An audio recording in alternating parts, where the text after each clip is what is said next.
Now the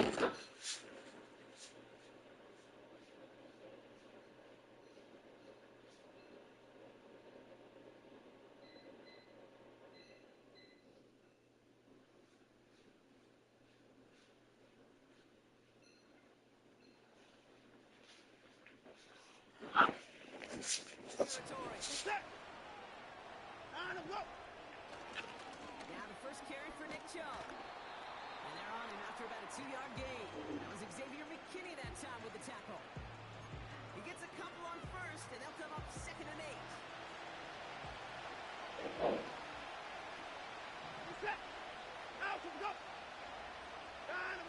Looking from the gun, Brunson. This is hauled in by Peoples-Jones. And he's brought down at about that 27-yard line. He picks up 15 on the play. And that's good for a Cleveland first down. I think my favorite part was the magic he worked after the catch. The way he took the completion and made so much more out of it by adding all the extra yardage. And he's caught behind the line for a loss.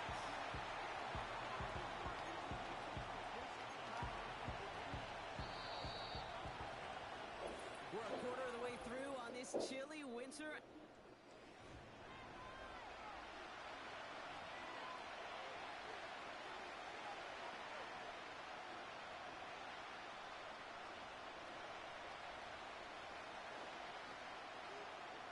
We're ready now for the second quarter. Browns in control of it.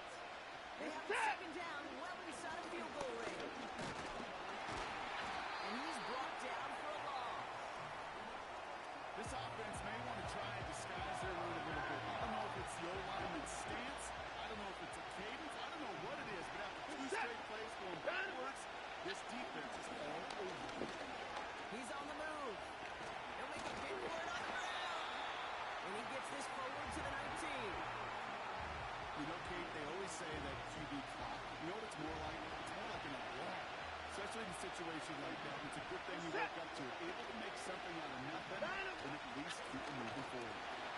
He got there to make the stop at the line of scrimmage. So the run doesn't get the yardage. It's a turnover on down.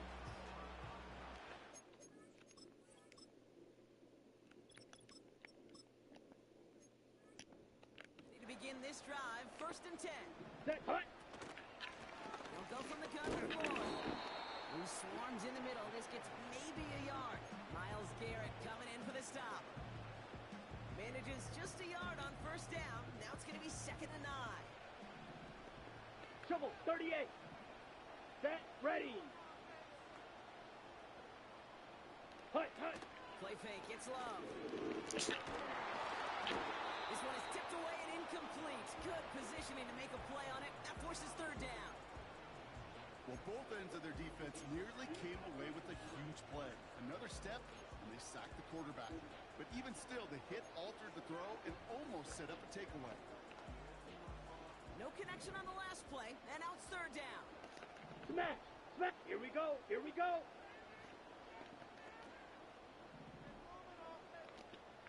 Yellow, go.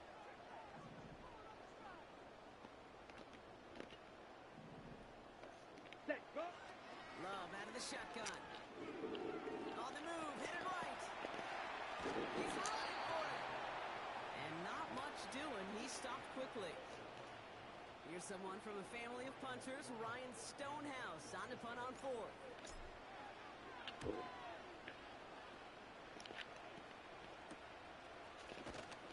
And he's brought down before the return gets far. Called at a booming 56 yards in the end. And the Browns will go on offense. And they're slated downs to approach here from the 40. Shotgun snap will get to 4. And the defense gets there to force a small loss. Well, he was supposed to be the one who chipped away a few. He got a new set of downs started right in rhythm. Instead, he's now forced to pick himself from behind the line, thanks to a great effort defensively. He has his man. That's their rookie from Penn State. And he's going to be marked down 5 yards short of that first. Good luck defending that short yardage slot. Just not going to happen. There's a reason this is a go-to play for just about any quarterback in situation. And the Packers at a 50-B out there for this third down play. From the gun, Watson.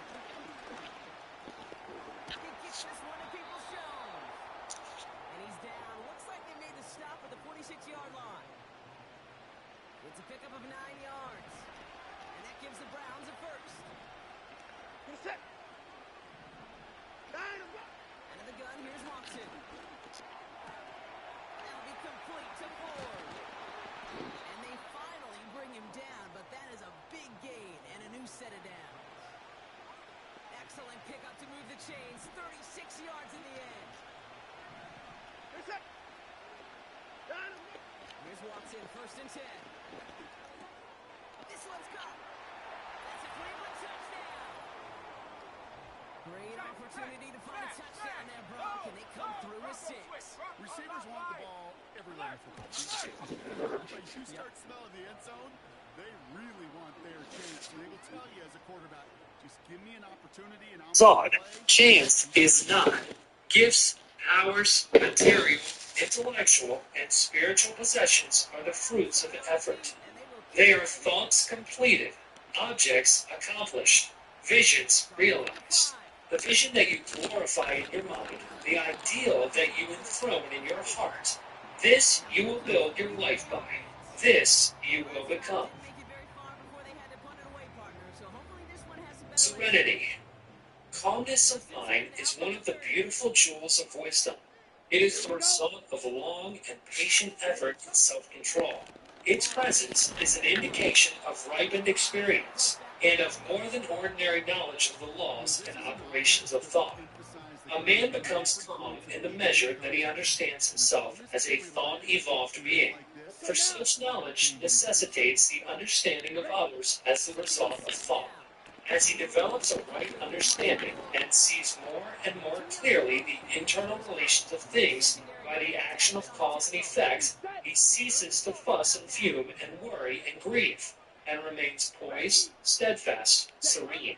The calm man, having learned how to govern himself, knows how to adapt himself to others, and they, in turn, reverence his spiritual strength, and feel that they can learn of him and rely upon him. The more tranquil the man becomes, the greater is his success, his influence, his power for good. Even the ordinary trader will find his business prosperity increase as he develops a greater self-control and equanimity. For people will always prefer to deal with a man whose demeanor is strongly equable. The strong, calm man is always loved and revered. He is like a shade-giving tree in a thirsty land, or a sheltering rock in a storm. Who does not love a tranquil heart, a sweet-tempered, balanced life? It does not matter whether it rains or shines, or what changes come to those possessing these blessings, for they are always sweet, serene, and calm. That exquisite poise of character, which we call serenity, is the glassless in culture. It is the flowering of life, the fruitage of the soul. It is precious as wisdom, more to be desired than gold, yeah, than even fine gold. How insignificant mere money-seeking looks in comparison with a serene life. A life that dwells in the ocean of truth, beneath the waves, beyond the reach of tempest, in the eternal calm. How many people we know who sour their lives, who ruin all that is sweet and beautiful by explosive tempers, who destroy their poise and character and make bad blood. It is a question whether the great majority of people do not ruin their lives and mar their happiness by lack of self-control. How few people we meet in life who are well-balanced, who have that exquisite poise which is characteristic of the finished character. Yes, humanity surges with uncontrolled passion, is tumultuous with ungoverned grief, is blown about by anxiety and doubt. Only the wise man, only he whose thoughts are controlled and purified, make the winds and the storms of the soul obey him. Tempest-tossed souls, wherever ye may be, under whatsoever conditions ye may live, know this: in the ocean of life the isles of pleasantness are smiling, and sunny shore of your ideal awaits your coming. Keep your hand firmly upon the helm of thought. In the bark of your soul reclines the commanding master. He does but sleep. breaking. Self-control is strength. Right thought is mastery. Calmness is power. Say unto your heart, peace, be still. Preface. It is popularly supposed that a greater prosperity for individuals or nations can only come through political and social reconstruction. This cannot be true apart from the practice of the moral virtues in the individuals that comprise the nation. Better laws and social conditions will always follow a higher realization of morality among the individuals of a community. But no legal enactment can give prosperity to, nay, it cannot prevent the ruin of, a man or a nation that has become lax and decadent in pursuit and practice of virtue. The moral virtues are the foundation and support of prosperity, as they are the soul of greatness. They endure forever. All the works of man which endure are built upon them. Without them, there is neither strength, stability, nor substantial reality, but only ephemeral dreams. To find moral principles is to have found prosperity, greatness, truth, and is therefore to be strong, valiant, joyful, and free. James Allen. The 8 Pillars. Prosperity rests upon a moral foundation. It is popularly supposed to rest upon an immoral foundation, that is, upon trickery, practice, deception, and greed. One commonly hears even an otherwise intelligent man declare that no man can be successful in business unless he is dishonest, thus regarding business prosperity a good thing as the effect of dishonesty a bad thing. Such a statement is superficial and thoughtless, and reveals a total lack of knowledge of moral causation, as well as a very limited grasp of the facts of life. It is as though one should sow henbane and reap spinach, or erect a brick house on a quagmire, things impossible in the natural order of causation, and therefore not to be attempted. The spiritual or moral order of causation is not different in principle, but only in nature. The same law obtains things unseen, thoughts and deeds, as in things seen, in natural phenomena. Man sees the processes in natural objects, and acts in accordance with them, but not seeing the spiritual processes. He imagines that they do not obtain, and so he does not act in harmony with them. Yet these spiritual processes are just as simple and just as sure as the natural processes. They are indeed the same natural worlds, manifesting in the world of mind. All the parables and allusions of the sayings of the great teachers are designed to illustrate this fact. The natural world is the mental world, made visible. The seen is the mirror of the unseen. The upper half of a circle is in no way different from the lower half, but its sphericity is reversed. The material and the mental are not two detached marks of the universe. They are the two halves of a complete circle. The natural and the spiritual are not at eternal enmity, but in the true order of the universe are eternally at one. It is in the unnatural, the abuse of function and faculty, where division arises, where man is wrested back, with repeated sufferings, from the perfect circle from which he has tried to depart. Every process in matter is also a process in mind. Every natural law has a spiritual counterpart. Take any natural object, and you will find its fundamental processes in the mental sphere if you rightly search. Consider, for instance, the germination of a seed and its growth into a plant with the final development of a flower, and back to seed again. This also is a mental process. Thoughts are seeds which, falling in the soil of the mind, germinate and develop until they reach the completed stage, blossoming into deeds good or bad, brilliant or stupid, according to their nature, and ending as seeds of thought to be again sown in other minds. The teacher is a sower of seed, a spiritual agriculturist, while he who teaches himself is the wise farmer of his own mental plot.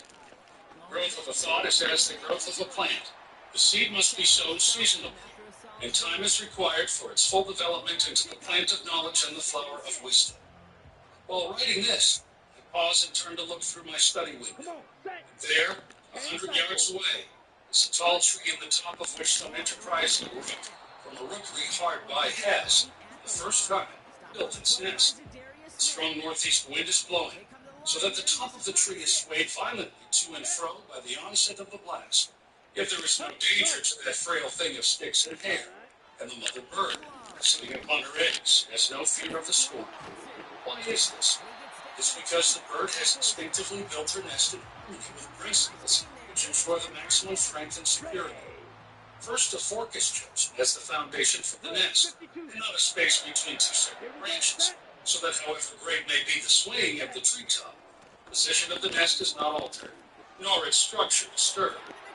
The nest is built on a circular plan so as to offer the greatest resistance to any internal pressure, as well as to obtain more perfect compactness within, in accordance with its purpose. So, however the tempest may rage, birds rest in comfort and security. This is a very simple and familiar object, and yet, in the strict obedience of instruction to mathematical law, becomes the wise parable of enlightenment, teaching them that only by ordering one's deeds in accordance with fixed principles is perfect surety, perfect security, perfect peace obtained amid the uncertainty of events and the turbulent tempests of life.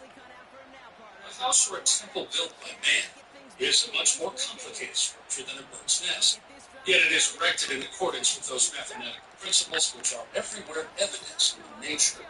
Have you ever seen how man, in material things, obeys universal principles?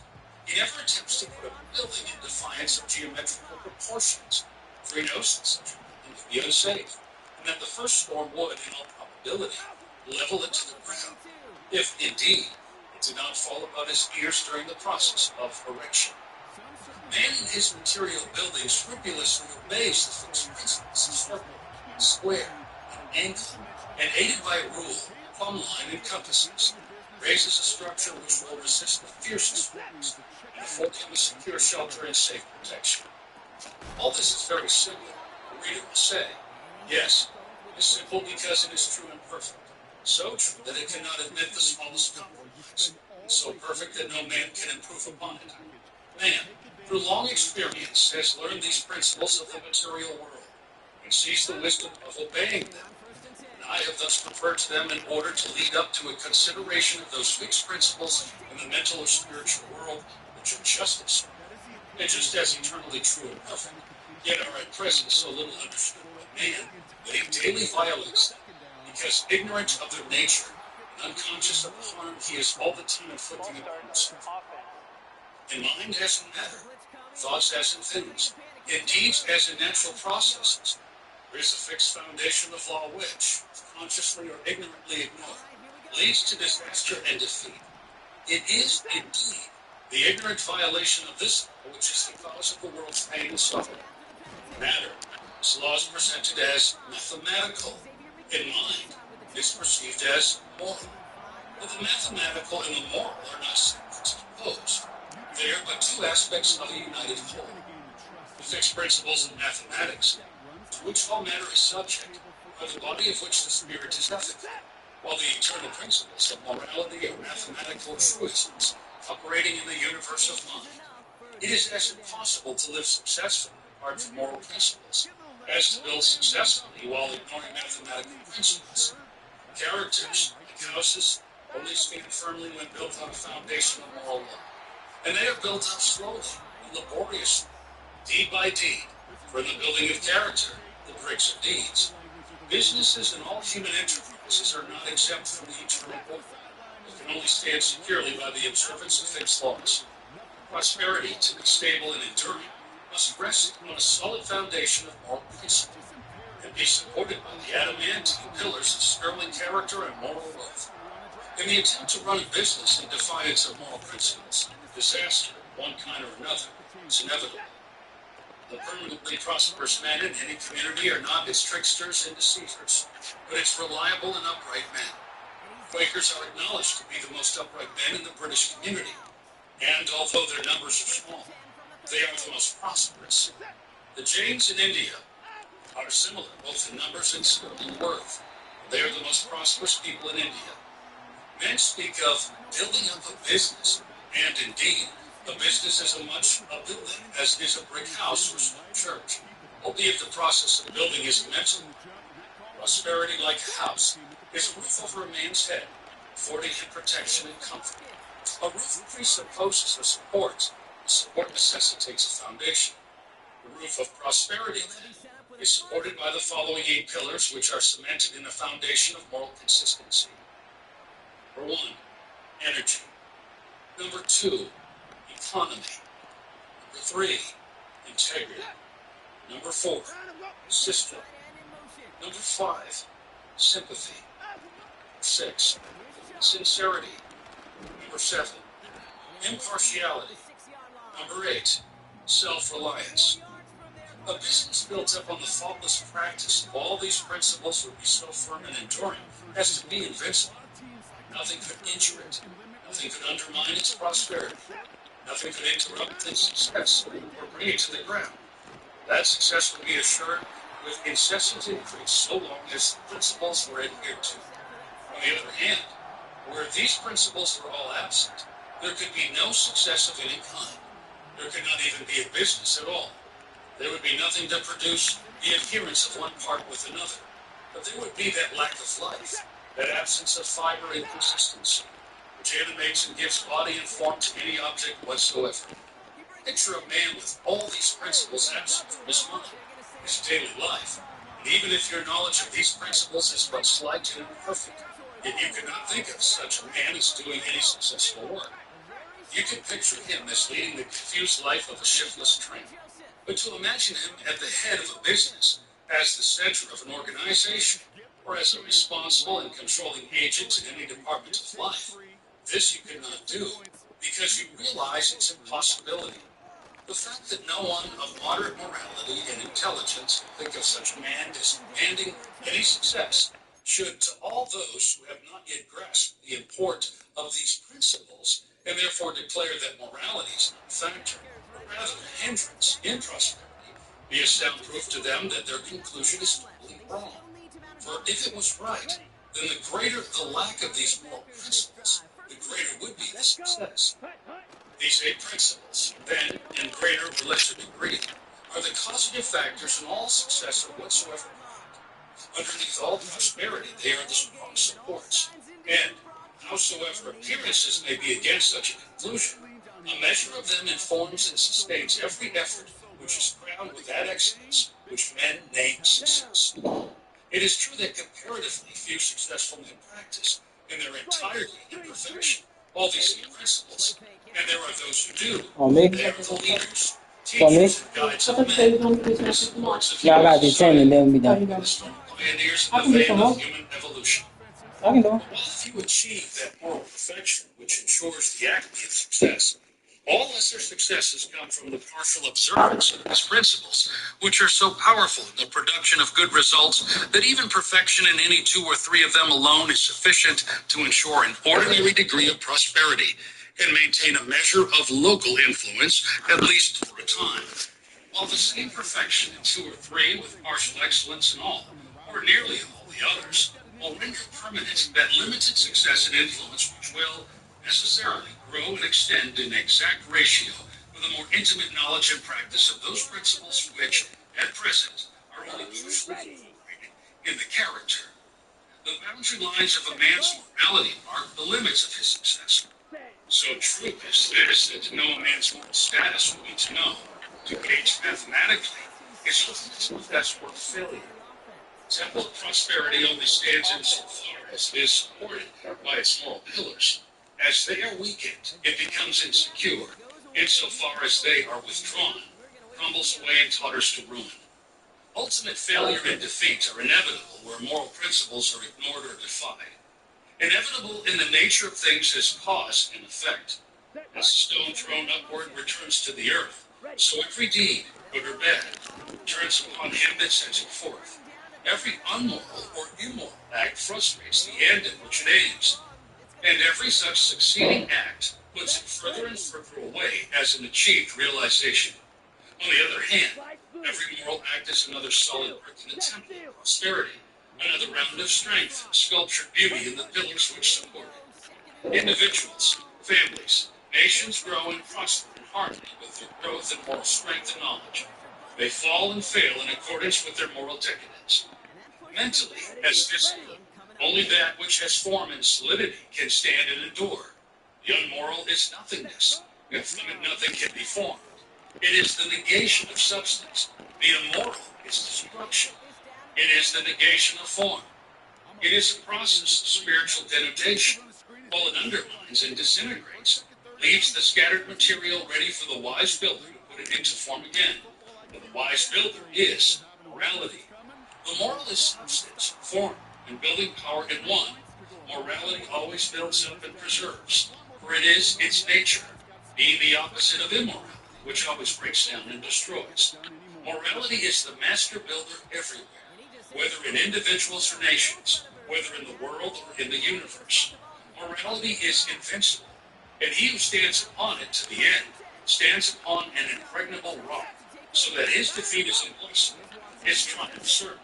He'll be tried, and that to the uttermost, for without fighting there can be no victory, and so only can his moral powers be perfected, and it is in the nature of fixed principles, as of everything finely and perfectly wrought, to have their strength tested and proved. The steel bars which are to perform the strongest and best uses in the world must be subjected to a severe strain by the iron master, the success of their texture and efficiency, before they are sent from his foundry. The brickmaker throws aside the bricks which have given way under the severe heat, so he who is to be greatly and permanently successful pass through the strain of adverse circumstances and the fire of temptation with his moral nature merely, not undermined, but strengthened and beautified. He will be like a bar of well-wrought steel, fit for the highest use, and the universe will see, as the iron master is finely wrought steel, the use does not escape him. Immorality is a stallion at every point, and he who tries to stand upon it sinks into the morass of desolation. Even while his efforts seem to stand, they are crumbling away. The climax of failure is inevitable. While the immoral man is chuckling over his ill-gotten gains, there is already a hole in his pocket through which his gold is falling. While he who begins with morality, yet deserts it for gain in the hour of triumph, is like the brick which breaks on the first application of heat. He is not fit for use, and the universe casts him aside. Yet not finally, for he is a being, not a brick. He can live and learn, and repent and be restored. Moral force is the life of all success, and the sustaining element in all prosperity. But there are various kinds of success, and it is frequently necessary that a man should fail in one direction, that he may reach up to a greater and more far-reaching success. If, for instance, a literary, artistic, or moral genius should begin by trying to make money, it may be, and often is, to his advantage and the betterment of his genius that he should fail therein, so that he may achieve that more sublime success wherein lies his real power. Many a millionaire would doubtless be willing to barter his millions for the literacy successes of Shakespeare or the spiritual success of a Buddha, and would thereby consider that he had made a good bargain. Exceptional moral success is rarely accompanied with riches, yet financial success cannot in any way compare with it in greatness and grandeur. But I am not, in this book, dealing with the success of the saint or moral genius, such being dealt with in other of my books, but with that success which concerns the welfare, well-being, and happiness of the broadly average man and woman. In a word, the prosperity of the mass of mankind, the success of prosperity which, while being more or less connected with money, being present and temporal, yet is not confined thereto, but extends to and embraces all human activities, and which particularly relates to that harmony of the individual with his circumstances which produces that satisfaction called happiness, and that comfort known as prosperity. To the achievement of this end, so desirable to the mass of mankind, let us now see how the 8 principles operate, how the roof of prosperity is raised and made secure upon the pillars of which it is supported. Chapter 1. First pillar, energy. Energy is the working power in all achievement. Inert coal it converts to fire, and water transmutes to steam. It vivifies and intensifies the commonest talent until it approaches to genius, and when it touches the mind of the dullard, turns into a living fire, that which before was sleeping in inertia. Energy is a moral virtue, its opposing vice being laziness.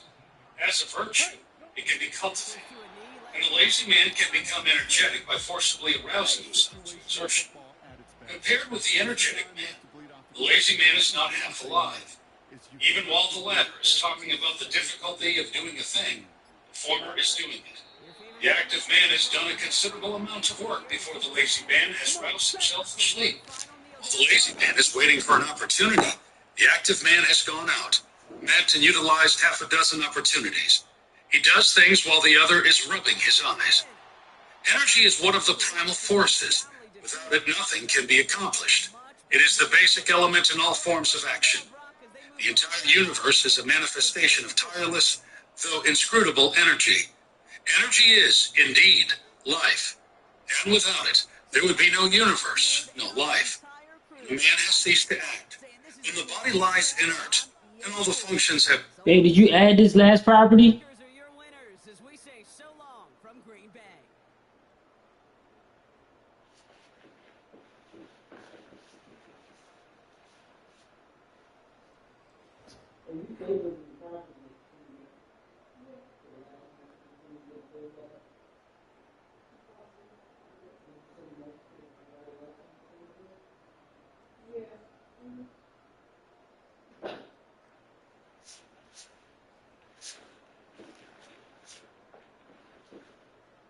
have ceased to act, then we say he is dead, and in so far as a man fails to act, he is so far dead.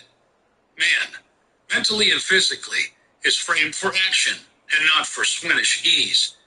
Every muscle of the body, being a lever for exertion, is a rebuke to the lazy man. Every bone and nerve is fashioned for resistance. Every function and faculty is there for a legitimate use. All things have their end in action. All things are perfected in use. This being so, there is no prosperity for the lazy man, no happiness, no refuge, and no rest. For him, there is not even the ease which he covets, for he at last becomes a homeless outcast, a troubled, harried, despised man, so that the proverb wisely puts it that the lazy man does the hardest work, in that, avoiding the systematic labor of skill, he brings upon himself the hardest lot. The man of energy exerts himself to the accomplishment of some end, or ends. The end may be a good one or a bad one, but if a bad one, that is the abuse of energy which reacts destructively, striking a wall with his fist, and only injures his own hand. Energy is always good, but it is only useful when applied to good ends, and those ends, when reached, constitute happiness, success, prosperity. Yet energy misapplied is better than no energy at all. This is powerfully put by St. John in the words, "I would have you either hot or cold. If you are lukewarm, I will spew you out of my mouth." The extremes of heat and cold here symbolize the transforming agency of energy in its good and bad aspects. The lukewarm stage is colorless, lifeless, useless. It can scarcely be said to have either virtue or vice, and is merely barren, empty, fruitless. The man who applies his abounding energy to bad ends has, at least, one saving virtue, the virtue of exertion, and the very power with which he strives to acquire his selfish ends will bring upon him such difficulties, pains, and sorrows that will compel him to learn by experience, and so at last to refashion his base of action. At the right moment, when his mental eyes open to better purposes, he will turn around and cut new and proper channels for the outflow of his power, and will then be just as strong and good as he formerly was in evil. This truth is beautifully crystallized in the old proverb, "The greater the sinner, the greater the saint." Energy is power, and without it there will be no accomplishment. There will not even be virtue, for virtue does not only consist of not doing evil, but also, and primarily, of doing good. There are those who try, yet fail through insufficient energy. Their efforts are too feeble to produce positive results. Such as not vicious, and because they never do any deliberate harm, are usually spoken of as good men that fail. But to lack the initiative to do harm is not to be good. It is only to be weak and powerless. He is the truly good man who, having the power to do evil, yet chooses to direct his energies in ways that are good. Without a considerable degree of energy, therefore, there will be no moral power. What good there is will be latent and sleeping. There will be no going forth of good, just as there can be no mechanical motion without the motive power. Energy is the informing power in all doing in every department of life. Whether it be along material or spiritual lines, the call to action which comes not only from the soldier, but from the lips or pen of every teacher and every grade of thought, is a call to men to rouse their sleeping energy and to do vigorously the task in hand. Even the men of contemplation and meditation never cease to rouse their disciples to exertion in meditative thought. Energy is alike needed in all spheres of life, and not only are the rules of the soldier, the engineer, and the merchant rules of action, but nearly all the precepts of the saviors, sages, and saints are precepts of doing. The advice of one of the great teachers to his disciples, keep wide awake, tersely expresses the necessity for tireless energy if one's purpose is to be accomplished, and is equally good advice to the salesman as to the saint. Eternal vigilance is the price of liberty, and liberty is the reaching of one's fixed end. It was the same teacher who said, if anything is to be done, let a man do it at once. Let him attack it vigorously. The wisdom of this advice is seen when it is remembered that action is creative, that increase and development follow upon legitimate use. To get more energy, we must use to the full that which we already possess. Only to him that hath is given.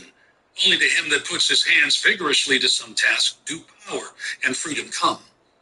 But energy to be productive must not only be directed towards good ends, it must be carefully controlled and conserved. The conservation of energy is a modern term expressive of that principle in nature by which no energy is wasted or lost, and the man whose energies are to be fruitful in results must work intelligently upon his principle. Noise and hurry are so much energy running to waste. More haste, less speed. The maximum of noise usually accompanies the minimum of accomplishment. With much talk, there is little doing. Working steam is not heard. It is the escaping steam which makes a great noise. It is the concentrated powder which drives the bullet to its mark. And so far as a man intensifies his energies by conserving them and concentrating them upon the accomplishments of his purpose, just so far does he gain in quietness and silence, in repose and calmness. It is a great delusion that noise means power. There is no greater baby than the blustering boaster.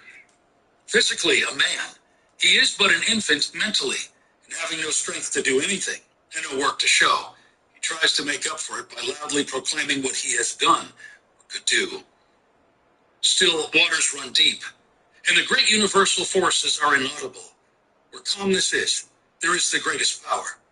Calmness is the sure indication of a strong, well-trained, patiently disciplined mind. The calm man knows his business. Be sure of it. His words are few, but they tell. His schemes are well planned, and they work true, like a well-balanced machine. He sees a long way ahead and makes straight for his object. The enemy, difficulty, he converts it into a friend and makes profitable use of him, for he has studied well how to agree with his adversary while he is in the way with him. Like a wise general, he has anticipated all emergencies. Indeed, he is the man who is prepared beforehand. In his meditations, in the counsels of his judgment, he has conferred with causes and has caught the bent of all contingencies. He is never taken by surprise, is never in a hurry, is safe in the keeping of his own steadfastness, and is sure of his ground. You may think you have got him, only to find, the next moment, that you have tripped in your haste, and that he has got you, or rather that you, wanting calmness, have hurried yourself into the dilemma which you have prepared for him. Your impulse cannot do battle with his deliberation, but is foiled at the first attack. Your uncurbed energy cannot turn aside the wisely directed stream of his concentrated power. He is armed at all points. By a mental jujitsu acquired through self-discipline, he meets opposition in such a way that it destroys itself. Upbraid him with angry words, and the reproof hidden in his gentle reply searches to the very heart of your folly, and the fire of your anger sinks into the ashes of remorse. Approach him with a vulgar familiarity, and his look at once fills you with shame and brings you back to your senses. As he is prepared for all events, so he is ready for all men, though no men are ready for him. All weaknesses are betrayed in his presence, and he commands by an inherent force which calmness has rendered habitual and unconscious. Calmness, as distinguished from the dead placidity of languor, is the acme of concentrated energy. There is a focused mentality behind it, In agitation and excitement, the mentality is dispersed. It is irresponsible and is without force or weight. The fussy, peevish, irritable man has no influence. He repels and not attracts. He wonders why his easygoing neighbor succeeds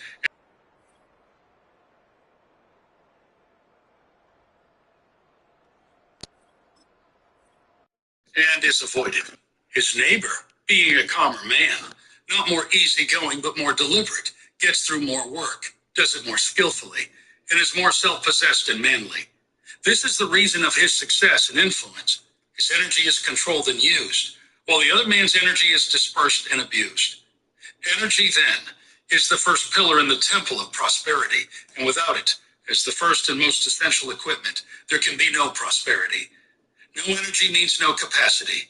There is no aptitude for work, and therefore no manly self-respect and independence. Amongst the unemployed will be found many who are unemployable through sheer lack of this first essential of work, energy. The man that stands many hours a day at a street corner with his hands in his pockets and a pipe in his mouth, waiting for someone to treat him to a glass of beer, is little likely to find employment or to accept it should it come to him. Physically flabby and mentally inert, he is every day becoming more so. He's making himself more unfit to work and therefore unfit to live. The energetic man may pass through temporary periods of unemployment and suffering, but it is impossible for him to become one of the permanently unemployed. He will either find work or make it, for inertia is painful to him, and work is a delight. And he who delights in work will not long remain unemployed. The lazy man does not wish to be employed. He is in his element when doing something. His chief study is how to avoid exertion. To vegetate in semi-torpor is his idea of happiness. He is unfit and unemployable. Even the extreme socialist, who places all unemployment at the door of the rich, would discharge a lazy servant, and so add one more to the army of the unemployed. For laziness is one of the lowest vices, repulsive to all active, right-minded men. But energy is a composite power. It does not stand alone. Involved in it are qualities which go to the making of vigorous character and the production of prosperity. Mainly, these qualities are contained in the four following characteristics. Number 1, promptitude. Number 2, vigilance. Number 3, industry. Number 4, earnestness. The pillar of energy is therefore a concrete mass composed of these four tenacious elements. They are tough, enduring, and are calculated to withstand the wildest weather of adversity. They all make for life, power, capacity, and progress. Promptitude is a valuable possession. It begets reliability. People who are alert, prompt, and punctual are relied upon. They can be trusted to do their duty and to do it vigorously and well. Masters who are prompt are a tonic to their employees and a whip to those who are inclined to shirk. They are a means of wholesome discipline to those who would not otherwise discipline themselves. Thus, while aiding their own usefulness and success, they contribute to the usefulness and success of others. The perfunctory worker, who is ever procrastinating and is always behind time, becomes a nuisance, if not to himself, to others, and his services come to be regarded as of little economic value. Deliberation and dispatch, handmaids of promptitude, are valuable aids in the achievement of prosperity. In ordinary business channels, alacrity is the saving power, and promptness spells profit. It is doubtful whether a confirmed procrastinator ever succeeded in business. I have not yet met one such, though I have known many who have failed. Vigilance is the guard of all the faculties and powers of the mind. It is the detective that prevents the entrance of any violent and destructive element. It is the close companion and protector of all success, liberty, and wisdom. Without this watchful attitude of mind, a man is a fool, and there is no prosperity for a fool. The fool allows his mind to be ransacked and robbed of its gravity, serenity, and judgment by mean thoughts and violent passions as they come along to molest him. He is never on his guard, but leaves open the doors of his mind to every nefarious intruder. He is so weak and unsteady as to be swept off his balance by every gust of impulse that overtakes him. He is an example to others of what they should not be. He is always a failure, For the fool is an offense to all men, and there is no society that can receive him with respect. As wisdom is the acme of strength, so folly is the other extreme of weakness. The lack of vigilance is shown in thoughtlessness, and in a general looseness in the common details of life. Thoughtlessness is but another name for folly. It lies at the root of a great deal of failure and misery. No one who aims at any kind of usefulness and prosperity, for usefulness in the body politic and prosperity to oneself cannot be severed, can afford to be asleep with regard to his actions and the effect of those actions on others and reactively on himself. He must, at the outset of his career, wake up to a sense of his personal responsibility. He must know that wherever he is, in the home, the counting house, the pulpit, the store, in the schoolroom or behind the counter, in company or alone, at work or at play, his conduct will materially affect his career for good or bad. For there is a subtle influence in behavior which leaves its impress on every man, woman, and child that it touches, and that impress is the determining factor in the attitude of persons towards one another. It is for this reason that the cultivation of good manners plays such an important part in all coherent society. If you carry about with you a disturbing or disagreeable mental defect, it needs not to be named and known to work its poison upon your affairs. Its corrosive influence will eat into all your efforts and disfigure your happiness and prosperity, as a powerful acid cuts into and disfigures the finest steel. On the other hand, if you carry about an assuring and harmonious mental excellence, it needs not that those about you understand it to be influenced by it. They will be drawn towards you in goodwill, often without knowing why, and that good quality will be the most powerful support in all your affairs, bringing your friends in opportunities and greatly aiding in the success of all your enterprises. It will even right your mistakes and largely neutralize the bad effects of your minor incapacities, covering a multitude of faults. Thus, we receive at the hands of the world according to the measure of our giving. For bad, bad.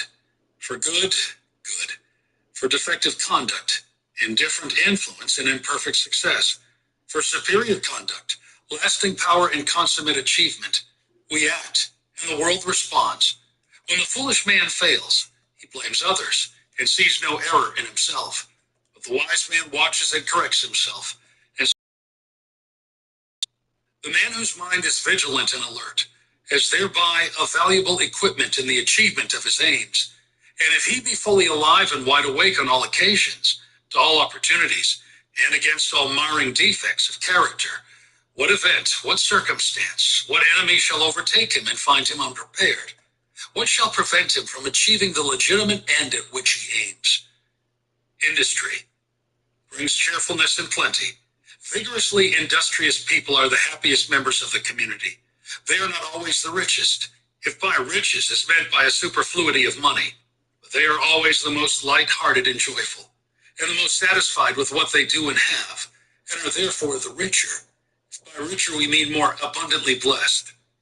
Active people have no time for moping and brooding, or for dwelling selfishly upon their ailments and troubles. Things most used are kept the brightest, and people most employed best retain their brightness and buoyancy of spirit. Things unused tarnish quickest, and the time killer is attacked with ennui and morbid fancies. To talk of having to kill time is almost like a confession of imbecility, for who, in the short life at his disposal, and in a world so flooded with resources of knowledge and usefulness, can have too much time? People with sound heads and good hearts can fill up every moment of every day usefully and happily, and if they refer to time at all, it is to the effect that it is all too short to enable them to do all that they would like to do. Industry, too, promotes health and well-being. The active man goes to bed tired every night. His rest is sound and sweet, and he wakes up early in the morning, fresh and strong for another day's delightful toil. His appetite and digestion are good. He has an excellent sauce in recreation and a good tonic in toil. What companionship can such a man have with moping and melancholy? Such morbid spirits hang around those who do little and dine excessively. People who make themselves useful to the community receive back from the community their full share of health, happiness, and prosperity. They brighten the daily task and keep the world moving. They are the gold of the nation and the salt of the earth. Earnestness, said a great teacher, is the path of immortality. They who are in earnest do not die. They who are not in earnest are as if dead already. Earnestness is the dedication of the entire mind to its task. We live only in what we do. Earnest people are dissatisfied with anything short of the highest excellence in whatever they do, and they always reach that excellence. There are so many that are careless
and it should ever be borne in mind. For too many, some forms of recreation, innocent and good in themselves, become so fascinating that they are in danger of making them the end of life, and of thus abandoning duty for pleasure. To make of life a ceaseless round of games and pleasures, with no other object in life, is to turn living upside down, as it were, and it produces monotony and enervation. People then are the most unhappy of mortals, and suffer from languor, ennui, and peevishness. As sauce is an aid to digestion, and can only produce sickness if taken as food, so recreation is a refreshment in the intervals of labor, and can only lead to misery when made the work of life. A man has done his day's duty, he can turn to his recreation with a freed mind and a light heart, and both his work and his pleasure will be to him a source of happiness. It is a true economy in this particular neither to devote the whole of one's time to work nor to recreation, but to apportion to each its time and place, and so fill up life with those changes which are necessary to a long life and a fruitful existence. All agreeable change is recreation, and the mental worker will gain both in the quality and quantity of his work by laying it down at the time appointed for restful and refreshing recreation, while the physical worker will improve in every way by turning to some form of study as a hobby or means of education. As we do not spend all our time in eating, or sleeping, or resting, neither should we spend it in exercise or pleasure, but should give recreation its proper place as a natural tonic in the economic scheme of our life. Rest is for recuperation after toil. Every self-respecting human being should do sufficient work every day to make his sleep restful and sweet, and his rising up fresh and bright. Enough sleep should be taken, but not too much. Overindulgence on the one hand, or deprivation on the other, are both harmful. It is an easy matter to find out how much sleep one requires. By going to bed early and getting up early, rising a little earlier every morning if one has been in the habit of spending long hours in bed, one can very soon accurately gauge and adjust the number of hours he or she requires for complete recuperation. It will be found as the sleeping hours are shortened that the sleep becomes more and more sound and sweet, and the waking up more and more alert and bright. People who are deprived